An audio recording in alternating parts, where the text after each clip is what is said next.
ஒரு கணவன் மனைவி எப்போ பார்த்தாலும் அவங்க ரெண்டு பேருக்கும் இடையில சண்டை வந்துக்கிட்டே இருந்தது. இதில் என்ன ஆச்சரியங்கிறீங்களா? நான் அதுக்காக சொல்ல வரல, இது வேறு விஷயம். அதாவது சண்டை போடாமல் இருக்கிறதுக்கு வழி சொல்கிற தகவல் இது. நான் சொன்ன அந்த கணவன் மனைவி எப்படின்னா, கணவன் ஒரு வார்த்தை சொன்னால் மனைவி கிட்டேருந்து 2 வார்த்தை பதிலாக வரும். இதுக்கு கணவன் கிட்டேருந்து 4 வார்த்தை பதிலாக வரும். இப்படி வார்த்தைகள் பெருகி போய் கடைசியில் வம்பில் வந்து முடியும்.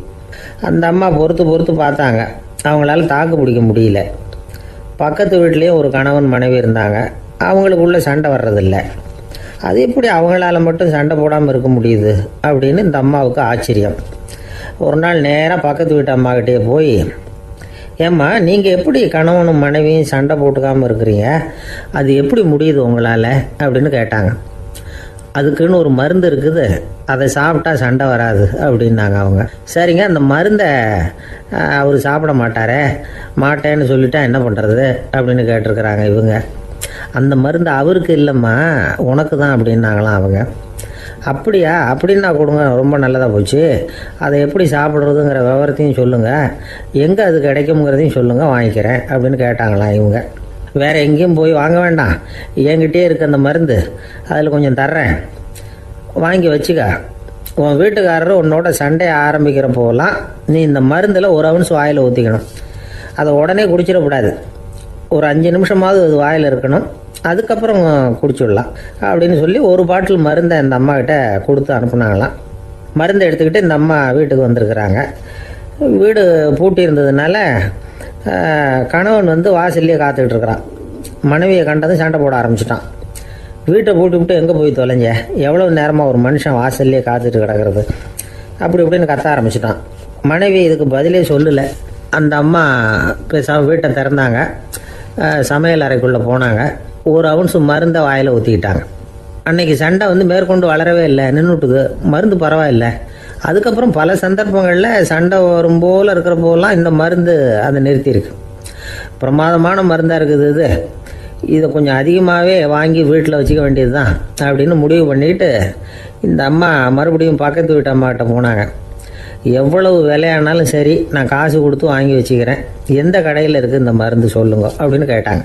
இந்த மருந்துக்கு விலையே கிடையாதுங்க, இலவசமாகவே கிடைக்கும்னாங்களாம் அவங்க. அது எப்படி விலையில்லாமல் இதை விற்க முடியுது அப்படின்னு கேட்டாங்களாம் இவங்க.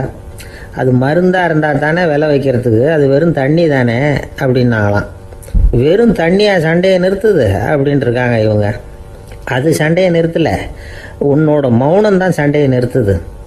நீ வாயில் தண்ணியை வச்சுக்கிறதுனால எதிர்த்து பேசுறதில்ல, அதனால் உன்னுடைய கணவர் கோபம் வந்து சாந்தமாயிடுது அப்படின்னாங்களாம் அவங்க. இந்த கதையிலேருந்து சண்டையை நிறுத்துகிற மருந்து எதுன்னு தெரிஞ்சுக்கிட்டோம் இல்லையா? ஒருத்தர் என்ன பண்ணார், பாட்டிலில் வந்து தண்ணியை ஊற்றி வச்சுக்கிட்டு அவர்கிட்ட வர்றவங்களுக்கெல்லாம் இதை சிபாரிசு பண்ணலாம்னு நினச்சிக்கிட்டு உட்காந்துருந்தார். ஒரு அம்மா வந்தாங்க, இதை கேட்டுவிட்டு இதையே ஒரு மருந்து மாதிரி கொடுக்கலாம்ங்கிறது அவர் முடிவு. அதனால் பாட்டிலில் தண்ணி அடித்து வச்சுக்கிட்டு அதில் கலருக்காக என்னத்தையோ ஒரு ஜீரகம் அது மாதிரி எதையாவது கலந்து வச்சுக்கிட்டு ஒரு மருந்து மாதிரி ஒரு பாவனையில் வச்சுக்கிட்டு உட்காந்துருக்காரு. யாராவது வீட்டில் சண்டைன்னா என்கிட்ட வாங்க மருந்து தரேன்னு. ஒரு அம்மா வந்தாங்க, எனக்கு என் வீட்டுக்காரருக்கும் அடிக்கடி சண்டை வருதுங்க அப்படின்ட்டு இருக்காங்க. கவலைப்படாதம்மா, நான் ஒரு மருந்து தரேன்னு சொல்லி வீட்டுக்குள்ளே போய் ஒரு பாட்டில் எடுத்து வந்து கொடுத்தாரு. பாட்டிலில் இருக்கிறது என்னங்கிறத சொல்லிவிட்டு அது பேரில் மரியாதை வராது இல்லையா, அதனால் சொல்லலை. அந்த அம்மா வாங்கிட்டு போனாங்க. 4 நாள் கழித்து திரும்பி வந்தாங்க. என்னம்மா வீட்டில் சண்டை நின்று போச்சான்னு கேட்டிருக்காரு இவர். அங்கே நின்று போச்சுங்க, இப்போ உங்ககிட்ட ஆரம்பமாக போகுதுன்னாங்களாம். என்னம்மா அப்படின்ட்டுருக்காரு அவர் பயந்து போய். பின்ன என்னங்க, நீங்கள் என்ன மருந்து கொடுத்துருக்குறீங்க என்னங்க அப்படின்னாங்களாம் கோபமாக. அது வெறும் தண்ணி தானே அப்படின்ட்டுருக்காரு இவர். தண்ணியாக இது நல்லா பாருங்கள் அப்படின்னு அந்த பாட்டில் நீட்டினாங்களாம். இவர் வாங்கி பார்த்துருக்காரு. அப்புறம் தான் விஷயம் புரியுது அவருக்கு. இவர் கை தவறுதலாக அவங்க வீட்டில் இருந்த மண்ணெண்ணெய் பாட்டில் எடுத்து அவர்கிட்ட கொடுத்துருக்குறாங்க. அப்புறம் என்ன ஆகும், சண்டை வராமல். ஒரு நீதிமன்றம், அங்கே ஒரு கொலை வழக்கு சம்பந்தமாக விசாரணை நடந்துக்கிட்டு இருக்குது. அந்த வழக்கறிஞர் ரொம்ப தீவிரமாக வாதாடிக்கிட்டு இருக்கிறார். தன்னுடைய கட்சிக்காரர் நிரபராதிங்கிறது அவருக்கு நல்லா தெரியும். அதனால தான் அவர் சார்பாக வாதாடுறதுக்கே ஒத்துக்கிட்டார். அப்படி அவர் மும்முரமாக வாதாடிக்கிட்டு இருக்கிற சமயத்தில் அவசரமாக தந்தி ஒன்று வந்து சேர்ந்தது. அதை வாங்கி படித்து பார்த்தார். அதுக்கப்புறம் அதை மடித்து தன்னுடைய கோட்டு பையில் வச்சுக்கிட்டு தொடர்ந்து வாதாட ஆரம்பிச்சிட்டார். பேசி முடித்தார். அதுக்கப்புறம் அங்கே கோர்ட்டில் இருந்த சக வக்கீல்கள் அவர்கிட்ட வந்தாங்க. தந்தி ஒன்று வந்ததே, என்ன விஷயம் அப்படின்னு விசாரிச்சாங்களாம். அப்போ அவர் சொல்லியிருக்கிறார், ஊரில் சிகிச்சைக்காக போயிருந்த என்னுடைய மனைவி இறந்து போனதாக தந்தி வந்திருக்குது அப்படின்னாராம். மற்ற வக்கீல்களுக்கு அதிர்ச்சி. என்னங்க இது, மனைவி இறந்ததை விட கேஸு முக்கியமாக உங்களுக்கு அப்படின்னு கேட்டிருக்கிறாங்க. இறந்து போன என் மனைவி மறுபடியும் திரும்பி வர போகிறதில்ல, ஆனால் என்னுடைய கட்சிக்காரர் ஒரு கொலை வழக்கில் மாட்டிக்கிட்டார், அவரும் நிரபராதி, அவர் உசுரை நான் காப்பாற்ற வேணாமா, இதுதான் என்னுடைய கடமை அப்படின்னாராம். இப்படி இவர் சொன்னதும் எல்லாரும் அப்படியே திகைச்சு போய் நின்றுட்டாங்களாம். சரி, கடமைக்கு முக்கியத்துவம் கொடுத்த அந்த வழக்கறிஞர் யார் தெரியுமா? அவர் தான் இரும்பு மனிதர் சர்தார் வல்லபாய் பட்டேல். குஜராத் மாநிலத்தில் 1875 அக்டோபர் 31 அன்றைக்கு ஜாவேரி பாய் அப்படிங்கிறவருக்கு 4வது பிள்ளையா அவர் பிறந்தாராம். இந்த ஜாவேரி பாய் யார் தெரியுமா? ஜான்சி ராணி லட்சுமி பாய் போர் படையில் ஒரு வீரராக பணிபுரிஞ்சவர். இளம் வயசில் வல்லபாய் பட்டேல் ரொம்ப சிரமப்பட்டு படிச்சிருக்கார். விடாமுயற்சி வெற்றியை கொடுத்தது. கல்லூரியிலையும் காலடி வச்சார். அதுக்கப்புறம் வக்கீல் பட்டத்தையும் வாங்கினார். பிரிட்டிஷ் ஆட்சி நடந்துக்கிட்டு இருந்த சமயம் குஜராத்தை சேர்ந்த பர்டோலி தாலுக்காவில் விவசாயிகள் மேலே அரசாங்கம் திடீர்னு நில வரியை வசதி விட்டு தான். ஏழை விவசாயிகள் ரொம்ப கஷ்டப்பட்டுருக்காங்க. அரசாங்கம் வரி செலுத்தாத விவசாயிகளின் நிலங்களையெல்லாம் ஜப்தி செஞ்சுதான். அரசாங்கத்தை எதிர்க்கிறவங்களையெல்லாம் கைது பண்ணி சிறையில் அடைச்சுட்டாங்களாம். சில பேர் வீடு வாசல் ஆடு மாட்டையெல்லாம் விற்று கூட வரி கட்ட வேண்டிய நிலைமைக்கு ஆளாயிட்டாங்க. வழக்கறிஞர் வல்லபாய் பட்டேல் நில வரியை உடனே ரத்து பண்ணணும் அப்படின்னு பம்பாய் கவர்னருக்கு ஒரு கடிதம் எழுதினார். எந்த பலனும் இல்லை. உடனே எல்லா விவசாயிகளையும் அணி திரட்டினார். அதுக்கு தானே தலைமை தாங்கினார். சத்தியாகிரகம் நடத்தினார். அந்த பகுதியில் எந்த வேலையும் நடக்கலை. வேறு வழி இல்லை. ஆட்சியாளர்கள் உடனே வரியை ரத்து பண்ணாங்க. சிறையில் இருந்தவங்களெல்லாம் வெளில விட்டாங்க. 1928 ஆகஸ்ட் 6 சர்க்காருக்கும் விவசாயிகளுக்கும் இடையில் ஒரு உடன்பாடு ஏற்பட்டது. அதுக்கப்புறம் தான் நிலைமை சரியாக போச்சான். வல்லபாய் பட்டேலின் பொது சேவையை பாராட்டின பொதுமக்கள் அவருக்கு சர்தார் அப்படிங்கிற பட்டத்தை கொடுத்தாங்களாம். சர்தார்னா தலைவர் அல்லது தளபதின்னு அர்த்தம். இரும்பு மனிதர்னு இவருக்கு பேர். இருந்தாலும் நகைச்சுவை உணர்வும் இவருக்கு நிறைய உண்டு. ஒரு தடவை ஒரு பத்திரிகை நிருபர் வந்திருக்கார். சர்தார் பட்டேல்கிட்ட அவருக்கு பிடிச்ச பண்பாடு கலாச்சாரம் எது அப்படின்னு கேட்கணும்னு ஆசை. அதனால் அவரை பார்த்து கேட்டாராம், ஏங்க உங்களுக்கு பிடிச்ச கல்ச்சர் எது அப்படின்னு கேட்டிருக்கார். இதுக்கு சர்தார் பட்டேல் சொன்ன பதில் என்ன தெரியுமா? எனக்கு பிடிச்ச கல்ச்சர் அக்ரிகல்ச்சர் அப்படின்னாராம். தானத்தில் சிறந்தது எது அப்படின்னு ஒரு கேள்வியை கேட்டு, தானத்தில் சிறந்தது நிதானம் அப்படின்னு அதுக்கு ஒரு பதிலும் சொல்கிறவங்க உண்டு. நிதானம் ரொம்ப அவசியம். அதுவும் இன்றைய உலகத்துக்கு ரொம்ப அவசியம். இன்னைக்கு உலகம் ரொம்ப பரபரப்பாக போய்கிட்டு இருக்குது. பொறுமையாக இருக்கணும்னு நினைக்கிறவங்களால கூட அப்படி இருக்க முடியறதில்ல. பொறுமையை சோதிக்கிறது மாதிரி பல சம்பவங்கள். அதையெல்லாம் சந்திச்சே தீர வேண்டியிருக்குது. எங்கே போனாலும் கியூவில் நிற்க வேண்டியிருக்குது. எங்கே போனாலும் காத்துக்கிட்டு இருக்க வேண்டியிருக்கு. ஆஃபீஸ்லேயோ வீட்லேயோ கூட நீங்கள் நிதானமாக பொறுமையாக நடந்துக்க தெரியலன்னா உங்களுக்கு சிடுமூஞ்சி, முசுடு இப்படிலாம் பேர் வச்சுருவாங்க. அது உங்களுக்கு தேவையா? சரி, வாழ்க்கையில் பொறுமைசாலின்னு பேர் வாங்கிறதுக்கு என்ன வழி? முதல் பாயிண்ட், நீங்கள் நினைக்கிறது, எதிர்பார்க்கறது, செய்யறது எல்லாமே 100% கரெக்டாக நடக்கணும்னு ஆசைப்படக்கூடாது. எதுவாக இருந்தாலும் அதில் ஓரளவுக்கு தவறு நடக்கலாம் அப்படிங்கிறத எதிர்பார்த்தே இருக்கணும். ஓரளவுக்கு அதை அனுமதிக்கணும். ஒரு நண்பரை 6 மணிக்கு ஒரு இடத்துக்கு வர சொல்லியிருக்கிறீங்க. 6 மணிக்கு அவர் வரல. உடனே பொறுமை இழந்து நடந்துக்கக்கூடாது. ஒரு 10 நிமிஷம் டிலே ஆகலாம். ஒரு வர்ற வழியில் பஸ்ஸு கூட ஏதாவது டிராஃபிக்கில் மாட்டியிருக்கலாம்.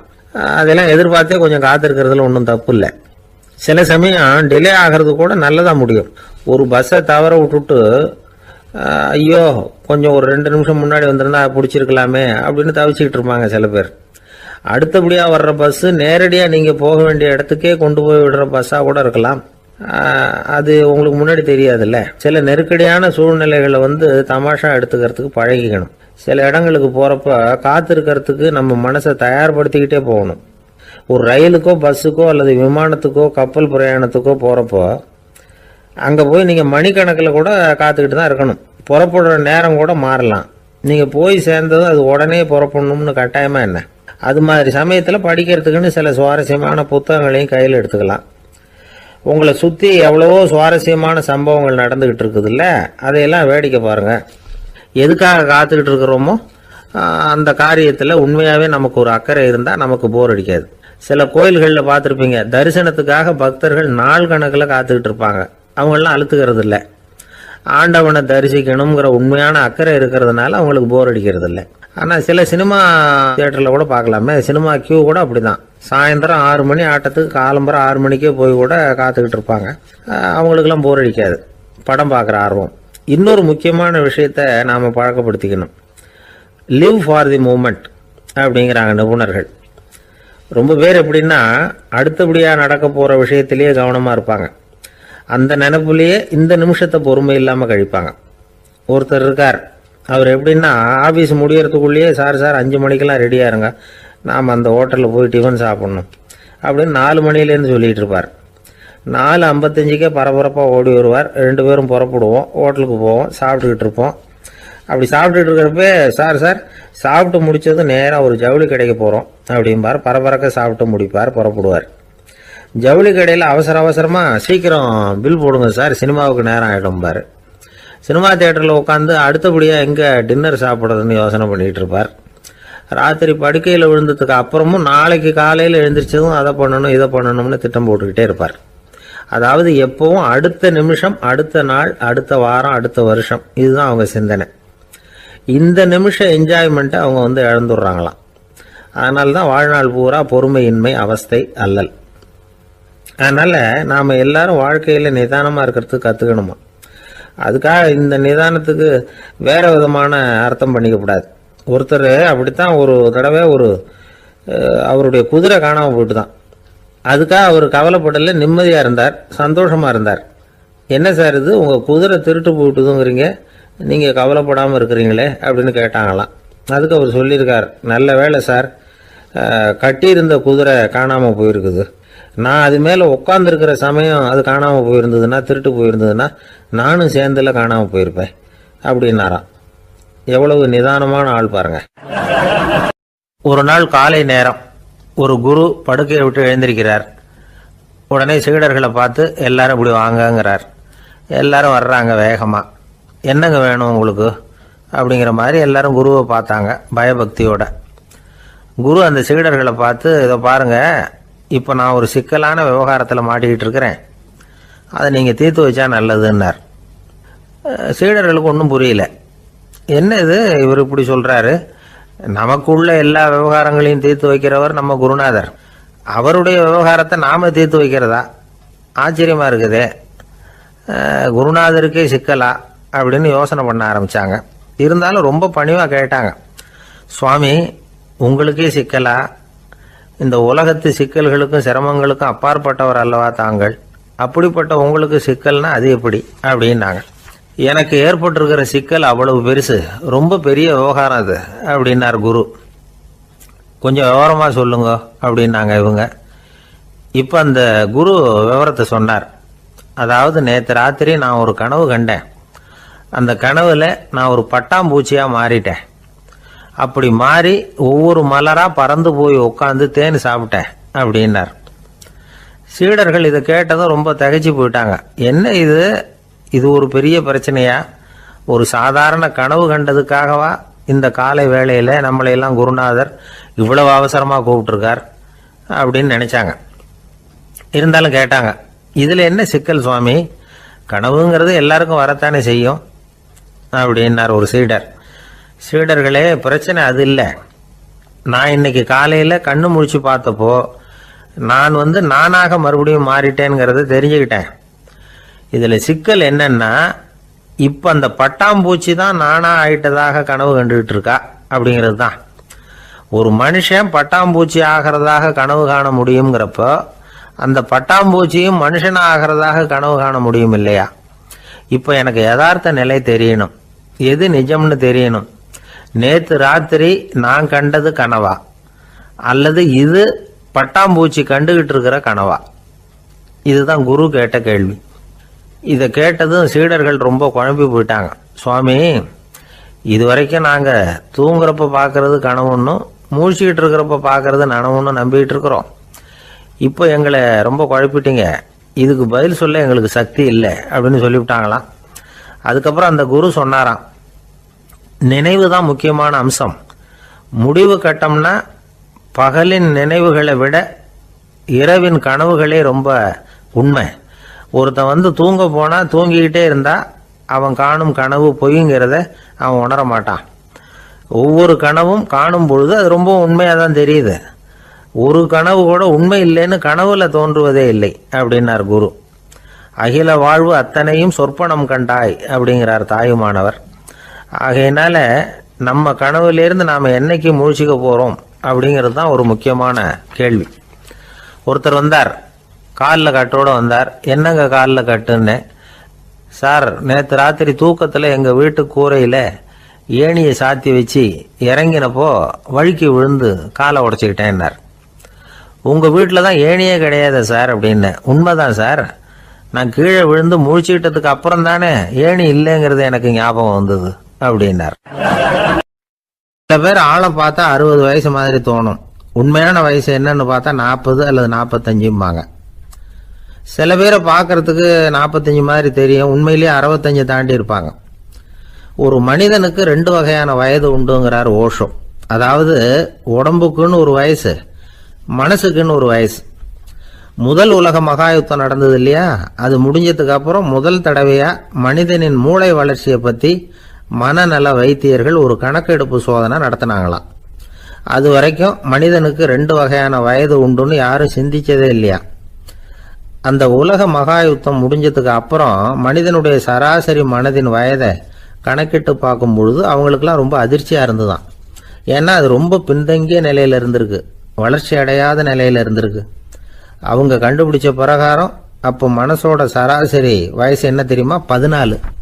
அப்படின்னா பார்த்துங்க, உடல் ரீதியாக ஒருத்தரோட வயசு 70 கூட இருக்கலாம், ஆனால் மனசோட வயசு 14 தான். இதுக்கு நேர்மாறாக அமைஞ்சு போச்சுன்னு வச்சுங்க. அதாவது ஒருத்தருக்கு உண்மையிலேயே 14 வயசு, அதாவது உடலோட வயசு 14, அவரோட மனசின் வயசு 70ன்னு வச்சுக்கோங்க. இப்படி அமைஞ்சுட்டுதுன்னா அவர் சீக்கிரம் ஞானத்தன்மை அடைஞ்சிருவார் அப்படின்னு அர்த்தம். இப்போ நமக்கெல்லாம் உடம்போட வயசு மனசோட வயசு ரெண்டும் ஒன்றா இருந்துட்டா அதுவே போதும், அதுவே பெரிய விஷயம். இப்போ எமர்சன் கிட்ட போய் ஒருத்தர் கேட்டாராம், உங்கள் வயசு என்ன அப்படின்னு. அவர் உடனே பதில் சொல்லியிருக்கார், 360 வருஷம் அப்படின்னாராம். கேட்டவர் குழம்பி போயிட்டார். அவர் என்ன சொல்கிறாரு, 360 வயசா? என்ன நம்ம காதில் தான் சரியாக விழலையா?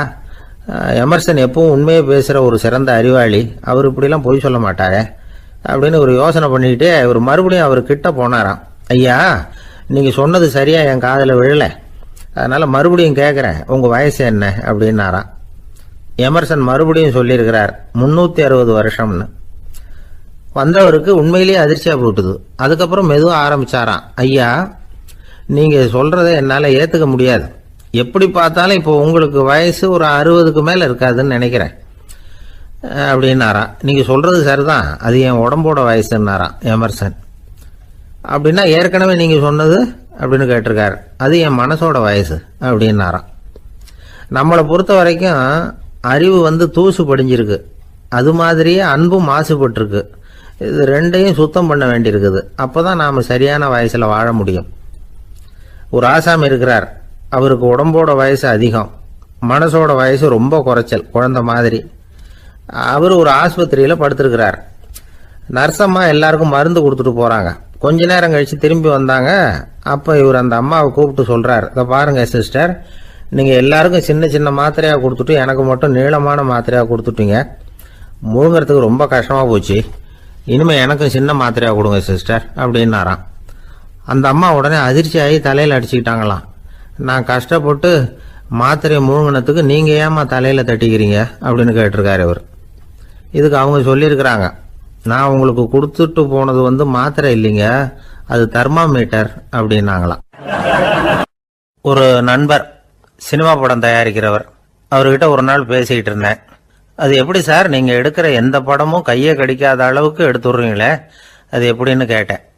அது ஒன்றும் பெரிய விஷயம் இல்லை சார், பெண்களுக்குன்னு சில உருக்கமான காட்சிகள், இளைஞர்களுக்குன்னு சில நடனங்கள், அடிதடி காட்சிகள், அப்புறம் வயசானவங்களுக்குன்னு சில ஆன்மீக காட்சிகள், சின்ன பிள்ளைங்களுக்கு சிரிப்பு, இப்படி எல்லாமும் சேர்த்து நான் படம் எடுக்கிறேன். மசாலா படம்னு பேர். இது ரொம்ப பெருசாக இல்லைன்னாலும் ஓரளவுக்கு சுமாராக ஓடிடும், கையை கடிக்காது அப்படின்னார். இது ஒரு உத்தி. சில பத்திரிகை ஆசிரியர்களும் இந்த உத்தியை கையாளுறது உண்டு.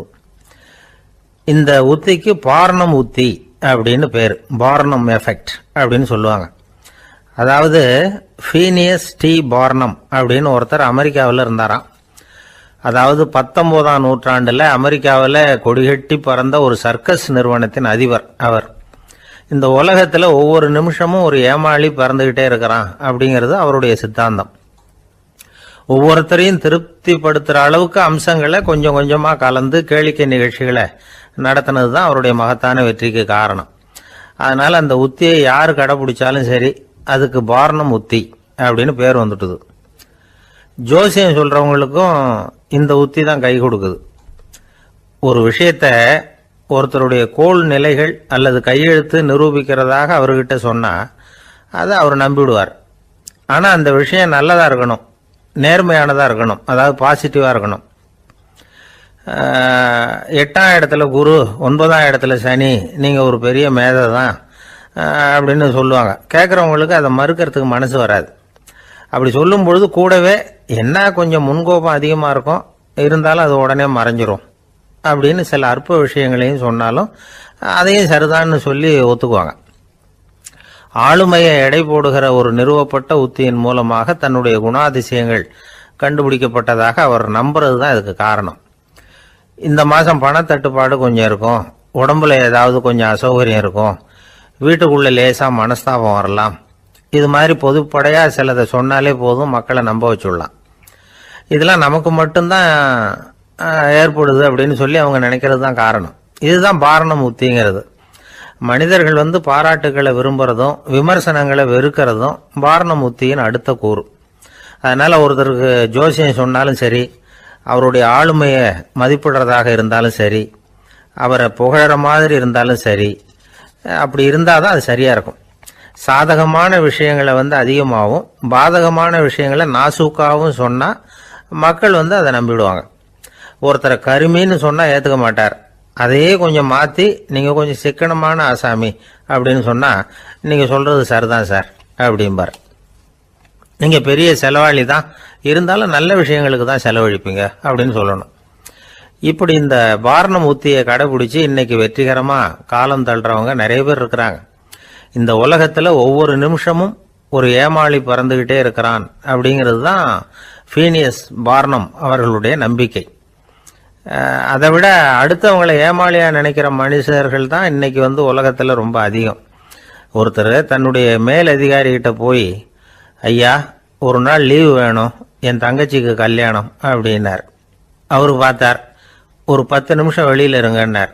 10 நிமிஷம் கழித்து கூப்பிட்டார், இதை பாருங்க, நீங்கள் சொல்கிறது பொய்.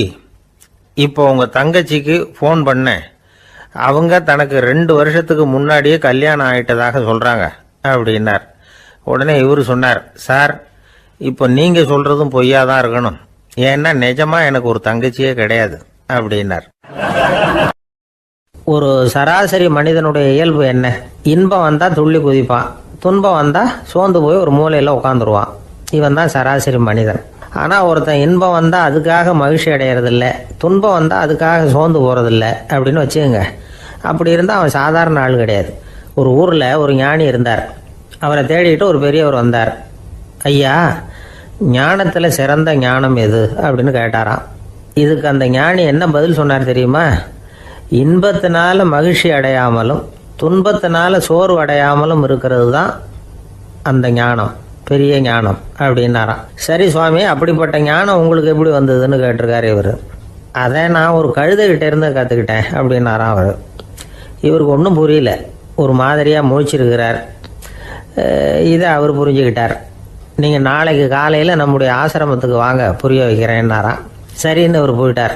மறுநாள் காலையில் ஆசிரமத்துக்கு சேர்ந்தார். ஞானி அவரை கூப்பிட்டு உட்கார வச்சார். வாங்க இப்படி உட்காருங்க, கொஞ்ச நேரத்தில் இந்த வழியாக ஒரு கழுதை போகும், அதை கவனித்து பாருங்கன்னாராம். இவருக்கு இன்னமும் ஒன்றும் புரியாமல் போச்சு, ஒரே குழப்பம். இருந்தாலும் அந்த ஞானி சொன்னது மாதிரியே உட்காந்துருக்கிறார். கொஞ்ச நேரத்தில் அந்த வழியாக ஒரு கழுதை போச்சு. அது முதுக நிறைய அழுக்கு மூட்டைகள், அதை சுமந்துக்கிட்டு போகுது. ஒரு சலவை தொழிலாளி அதை ஓட்டிகிட்டு போகிறார். கொஞ்சம் தூரத்தில் ஒரு ஆறு இருக்குது, அங்கே போய் துணியெல்லாம் சுத்தப்படுத்திக்கிட்டு சாயந்தரமாக திரும்பி இந்த வழியாகவே வருவாங்க. ஞானி சொன்னது மாதிரியே இந்த பெரியவர் அழுக்கு மூட்டையை சுமந்துக்கிட்டு போகிற அந்த கழுதையை கவனித்தார். கழுதை போயிட்டுது. அதுக்கப்புறம் ஞானியை திரும்பி பார்த்தார். இப்போ அந்த ஞானி சொன்னார், சாயந்தரம் வரைக்கும் நீங்கள் இங்கேயே இருக்கணும்னார். அதே மாதிரி இவர் இருந்தார். சாயந்தரமாக அந்த ஞானி சொன்னார், ஐயா இப்போ கொஞ்ச நேரத்தில் அந்த கழுதை இந்த வழியாக திரும்பி வரும், அதையும் கவனித்து பாருங்கன்னார். இவரும் கவனித்து பார்க்குறார். கழுதை வந்தது. அது முதுகில் சலவை செய்யப்பட்ட துணி மூட்டை. அது பாட்டுக்கு சுமந்துக்கிட்டு போய்கிட்டு இருக்குது. பெரியவருக்கு ஒன்றும் புரியல, பொறுமை இழந்துட்டார். சரி சுவாமி, இந்த கழுதைக்கும் உங்கள் ஞானத்துக்கும் என்ன சம்பந்தம் அப்படின்னார். இப்போ அந்த ஞானி விளக்கினார், ஐயா இந்த கழுதை இதே மாதிரி தினமும் காலையில் அழுக்கு மூட்டைகளை சுமந்துக்கிட்டு ஆற்றுக்கு போகுது, மாலையில் வெண்மையான சுத்தமான துணிகளை சுமந்துக்கிட்டு திரும்பி ஊருக்கு போகுது. காலையில் இது போகும் பொழுது முதுகில் அழுக்கு மூட்டைகளை சுமந்துக்கிட்டு போகிறோமேங்கிற வருத்தமும் அதுக்கு கிடையாது. சாயந்தரம் திரும்பி வரும்பொழுது சுத்தமான துணிகளை சுமந்துக்கிட்டு வர்றோமேங்கிற மகிழ்ச்சியும் அதுக்கு இல்லை. இதை பார்த்து தான் நானும் அது மாதிரி ஞானத்தை கற்றுக்கிட்டேன் அப்படின்னாராம். அதனால் யார் கற்றுக் கொடுக்குறாங்க அப்படிங்கிறத விட எதை கற்றுக்கிறோம் அப்படிங்கிறது தான் முக்கியம். ஒரு சினிமா பார்க்குறோம், ஒரு அருவி கொட்டுறது மாதிரி காட்சி வருது, தண்ணீர் வழியுது. படம் முடிஞ்சதும் பார்த்தீங்கன்னா அந்த திரை என்ன நனைஞ்சு போயா இருக்கும். ஒரு தீப்பிடிச்சு எரியிற காட்சியே சினிமாவில் பார்க்குறீங்க, காட்சி முடிஞ்சதும் அந்த வெண் திரையே கருகி போயா இருக்கும். படத்தில் வர்ற தண்ணீரும் நெருப்பும் அந்த திரையை பாதிக்கிறது இல்லை. நாம் அந்த திரை மாதிரி இருக்கிறதுக்கு கற்றுக்கணுமா. அந்த பக்குவம் வந்துவிட்டதுன்னா இன்பமும் துன்பமும் நம்ம எதுவும் செய்யாது. ஒரு சினிமாவை பார்க்குற வரைக்கும் சிரிக்கலாம், அழலாம். பார்த்துட்டு வெளியில் வரும்பொழுது அழுதுகிட்டே வரக்கூடாது. ஒருத்தர் வந்தார், அப்படி படம் முடிஞ்சு வெளியில் வரும்பொழுது அருவி மாதிரி கண்ணீர் சிந்திக்கிட்டே வரார். ஏன் சார் படம் அவ்வளவு சோகமா அப்படின்னு கேட்டார். இன்னொருத்தர், இல்லை சார் கூட்டம் ரொம்ப குறைச்சல் சார், மொத்தம் படம் பார்க்க வந்தவங்களே 15 பேர் தான் சார் அப்படின்னார் கண்ணீரை தொடச்சிக்கிட்டே. அதுக்கு நீங்கள் ஏன் சார் அழறீங்கன்னு கேட்டார் அவர். இந்த படத்தோட தயாரிப்பாளரே நான் தான் சார் அப்படின்னாரா இவர். நமக்கு முன்னாடி நமக்கு வேண்டிய ஒருத்தர் ஒரு கிளாஸில் நமக்கு பழச்சாறு கொண்டாந்து வைக்கிறாருன்னு வச்சுக்கோங்க. உடனே நாம் என்ன பண்ணுவோம், எடுத்து கிடுகிடுன்னு சாப்பிட்ருவோம் அடுத்தவங்க யாரும் வர்றதுக்குள்ள. அதை விட்டுட்டு அதை கொண்டாந்து வச்சவர்கிட்டயே அதோட விலை என்ன அப்படி இப்படின்னு நான் கேட்டுக்கிட்டு இருப்போம். நாம் கேட்க மாட்டோம். ஆனால் காந்திஜி அப்படி கேட்டாராம். எப்போ தெரியுமா, 1935. அந்த வருஷம் மே மாதத்தில் ஒரு நாள் காந்திஜி டெல்லியில் இருக்கிறார். அப்போ அவருக்கு 2 டம்ளர் மாம்பழச்சாறு கொண்டாந்து கொடுக்குறாங்க. அதை வாங்குறார். இதோட விலை என்ன அப்படின்னு கேட்டார் காந்திஜி. யாருக்கிட்ட கேட்டாருன்னா மனுபென் காந்திகிட்ட கேட்குறார். அவங்க தான் கொண்டாந்து கொடுக்குறாங்க. காந்திஜிக்கு உதவி செய்கிறதுக்காக அவர் கூடவே இருந்தவங்க அவங்ககிட்ட தான் கேட்குறாரு. காந்திஜி சும்மா வேடிக்கைக்காக இப்படி கேட்குறாருன்னு நினச்சிட்டாங்க அந்த அம்மா. அதுவும் இல்லாமல் அதோட விலையை கேட்டால் காந்திஜி நிச்சயமாக அதை சாப்பிட மாட்டார் அப்படிங்கிற பயம் வேறு. அதனால் அந்த அம்மா பதில் எதுவும் சொல்லாமல் கம்முன்னு இருந்துட்டாங்க. கொஞ்ச நேரம் ஆச்சு. அந்த பழச்சாறு வச்ச இடத்துல அப்படியே இருக்குது, வச்ச இடத்துல வச்சபடியே இருக்குது. காந்திஜி அதை சாப்பிடவே இல்லை. மனுபென் காந்தி பார்த்தாங்க. மெதுவாக காந்திஜிக்கிட்ட போய் அதை சாப்பிடுங்களேன் அப்படின்னாங்க. பழச்சாறு விலை என்னன்னு கேட்டேன், அதுக்கு பதில் இல்லை. அது முதல் தப்பு. பதிலை எதிர்பார்த்திருந்தும் அதை பற்றி விசாரிக்கலை, அது 2வது தப்பு. இப்படி 2 தப்புகளை பண்ணிவிட்டு என்கிட்ட வந்து இதை சாப்பிடுங்கன்னு சொன்னால் அது எப்படி அப்படின்னு கேட்டாராம் காந்திஜி. மனுபென் காந்தி என்ன சொல்கிறதுன்னு தெரியாமல் திகைச்சு போய் நின்றுக்கிட்டு இருந்தாங்க. காந்திஜி தொடர்ந்து சொன்னாராம், இப்போ என் முன்னாடி வச்சிருக்கிற இந்த பழச்சாறு விலை சுமாராக ஒரு ₹1/2 இருக்கும். அது அந்த காலத்து மதிப்பு. இந்த பழச்சாறு இல்லாமல் கூட என்னால் இருக்க முடியும். ஆனால் அவசியமான பொருள்களை வாங்கிறதுக்கு கூட சக்தி இல்லாத மக்கள் இந்த நாட்டில் நிறைய பேர் இருக்கிறாங்க. அப்படி இருக்கிறப்போ எனக்கு என்னத்துக்கு இந்த விலை உயர்ந்த பானம்? இதை இப்போ நான் சாப்பிட்டா என் உடம்பு வேணும்னா ஆரோக்கியமாகலாம், ஆனால் என் மனசு அமைதி அடையாது. எனக்கு என்னுடைய உடல் ஆரோக்கியத்தை விட மன ஆரோக்கியம்தான் முக்கியம். அதனால் இதை நான் சாப்பிட மாட்டேன், எடுத்துகிட்டு போயிடு அப்படின்னாராம். அந்த சமயத்தில் ஒரு அகதி பொண்ணு 2 குழந்தைகளோட காந்திஜியை பார்க்குறதுக்காக வந்தது. வணக்கம் சொல்லிச்சு. காந்திஜி உடனே தனக்கு முன்னாடி இருந்த பழச்சாற்றை எடுத்து அந்த பொண்ணுக்கிட்டையும் குழந்தைகள்கிட்டையும் கொடுத்து சாப்பிட சொன்னார். அவங்க அதை வாங்கி ரொம்ப சந்தோஷத்தோடு சாப்பிட்டாங்களாம். அதை பார்த்த காந்திஜி முகத்தில் ஒரு புன்னகை, ஒரு பரவசம், ஒரு திருப்தி. அவர் மனசு நிறைஞ்சி இருந்தது. அப்போ அவர் சொன்னாராம், ஆண்டவன் எனக்கு எப்பவும் சரியான சமயத்தில் கை கொடுப்பாருங்கிறது அதுக்கு இதுதான் அத்தாட்சி. நான் ஒரு இக்கட்டான சூழ்நிலையில் இருக்கிறப்ப கூட கடவுளின் கருணையால் அந்த சூழ்நிலை என்னை பாதிக்கலை. என் கூட இவ்வளோ நாள் பழகியும் கூட இங்கே இருக்கிறவங்க எனக்கு அதிக விலை உள்ள பழரசத்தை கொடுத்தாங்க. ஆனால் சரியான நேரத்தில் அதை சாப்பிட வேண்டியவங்களை என்கிட்ட அனுப்பி வச்சு என்னை சந்தோஷப்படுத்தினார் கடவுள், அவருக்கு நன்றி அப்படின்னாராம் மகாத்மா காந்தி. உடல் ஆரோக்கியத்தை விட மன ஆரோக்கியம்தான் எனக்கு முக்கியம்னு சொன்னார் பாருங்க. அதை நாம் எல்லாரும் மனப்பூர்வமாக இன்றைக்கி சிந்திச்சு பார்க்கணும். இந்த காலத்தில் எல்லாரும் அப்படியா நினைக்கிறாங்க? எனக்கு தெரிஞ்ச ஒருத்தர் இருந்தார். தினமும் காலையில் ஒரு காஃபி சாப்பிட உட்கார்ற நேரத்தில் பக்கத்து வீட்டுக்காரர் வந்து சேருவார் கரெக்டாக. உடனே அவரும் தனக்குன்னு வந்திருக்கிற காப்பியை எடுத்து மனப்பூர்வமாக பக்கத்து வீட்டுக்காரர்கிட்ட கொடுத்துருவார். அதுக்கப்புறம் அவருக்காக வேறு காப்பி போட்டு கொண்டாந்து கொடுத்தாலும் வேண்டான்னு சொல்லிடுவார். ஆண்டவனாக பார்த்து சரியான நேரத்தில் அவரை எங்கள் வீட்டுக்கு தினமும் அனுப்பி வைக்கிறார் அப்படிம்பார். ஏன் அப்படி சொல்கிறீங்க அப்படின்னு கேட்டோம் ஒரு நாள். அதுக்கு அவர் சொல்கிறார், எனக்கு என்னோட உடல் ஆரோக்கியம்தான் முக்கியம். இதை கடவுள் புரிஞ்சுக்கிட்டு எங்கள் வீட்டு